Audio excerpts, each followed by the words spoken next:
বাচ্চাদের চিৎকার করছে এবং আস্ত একটা স্কুল সব আমাদের ইমার্জেন্সিতে চলে আসছে। এই কারণে পরিস্থিতিটা একটু ডিফিকাল্ট ছিল। বাইরে থেকে সারফেস এরিয়া ইনট্যাক্ট, মনে হচ্ছে কিছু হয়নি, আসলে শ্বাসনালীতে পুড়ে গেছে।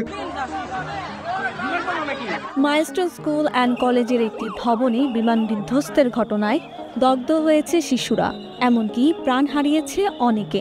এই তালিকায় শিশুদের সঙ্গে রয়েছে শিক্ষকরাও। এখানে সব দেখা গেছে ছোট ছোট বাচ্চা, স্কুল ড্রেস পরা, ইউনিফর্ম পরা, এবং অনেকের সাথেই কোনো অ্যাটেন্ডেন্ট নাই, মানে বাবা মা নাই, অন্য কেউ নিয়ে এসছে। বাচ্চাদের চিৎকার করছে এবং বাচ্চাদের ক্ষেত্রে বোঝানোটা কঠিন। মনে হচ্ছিল যে একটা আস্ত একটা স্কুল সব আমাদের ইমার্জেন্সিতে চলে আসছে এবং যাদের মধ্যে অনেকেই অনেক বেশি ইনজুর্ড। এই কারণে পরিস্থিতিটা একটু ডিফিকাল্ট ছিল। এই অপারেশন থিয়েটারে ড্রেসিং করার সময় একটা ছেলে, বার্ন অনেক বেশি না, মানে একদম যে জীবন সংশয় সেই রকম বার্ন না, কিন্তু অনবরত কাঁদছিল। সে বলল ওই দিনের কথা মনে করে কাঁদছি। অনেকেই হাসপাতালে চিকিৎসা নিচ্ছেন।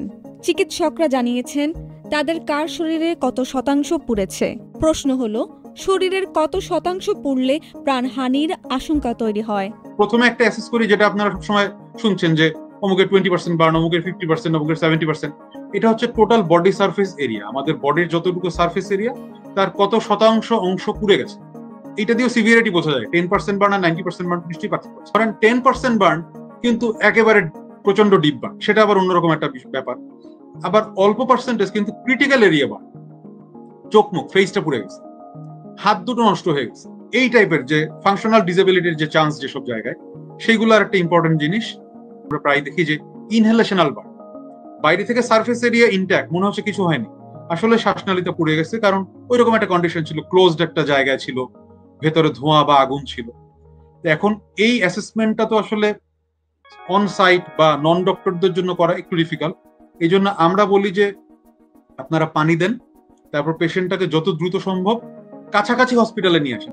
বিমান বিধ্বস্তের বা এর মতো বড় অগ্নিকাণ্ডের ঘটনা ছাড়াও হঠাৎ গরম বস্তু, আগুনের শিখা, ফুটন্ত পানি, তেল বা অন্যান্য উষ্ণ তরল কেমিক্যাল বা বিদ্যুতের সংস্পর্শে এলেও ত্বক পুড়ে যেতে পারে। তবে ত্বক কতটা পুড়েছে তার ধরন নির্ধারণ করে চিকিৎসা করা হয়। কোনো কোনো ক্ষেত্রে শরীরের সামান্য অংশ পুড়ে গেলেও রোগীর মৃত্যু হতে পারে।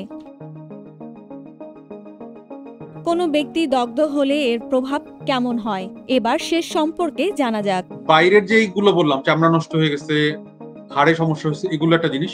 আর ভেতরে যেটা হয় ইনহেলেশনাল বার্ন, ফুসফুস, শ্বাসনালী, এগুলো ইনজুর্ড, এগুলো সবই কিন্তু ফিজিক্যাল অংশ। এছাড়া আর একটা জিনিস হয় মানসিক যে সমস্যা, একটা মানসিক আঘাত, এটা কিন্তু অনেক বড় একটা ব্যাপার। একা আপনি বাসায় আগুনে পুড়লেও একটা এফেক্ট করবে।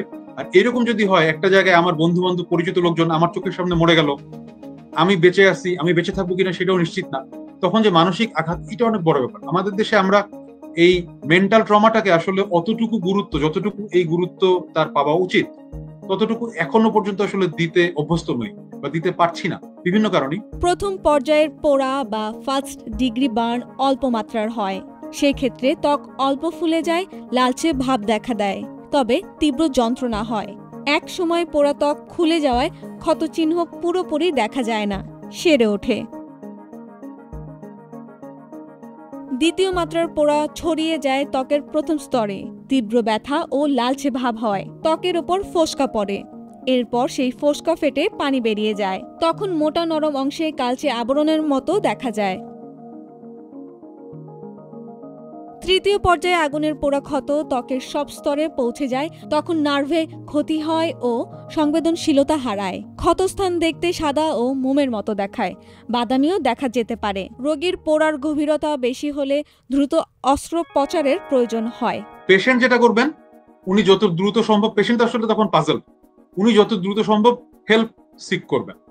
আর অ্যাটেন্ডেন্টের কাজ হবে ওই পেশেন্টকে সম্ভব হলে আশেপাশে পানির কোনো সোর্স বা কিছু থাকলে পানি দেয়া। কিন্তু এরকম যদি 50 জন 100 জন ইনজুর্ড হয়, তখন তো সেটা করা ডিফিকাল্ট।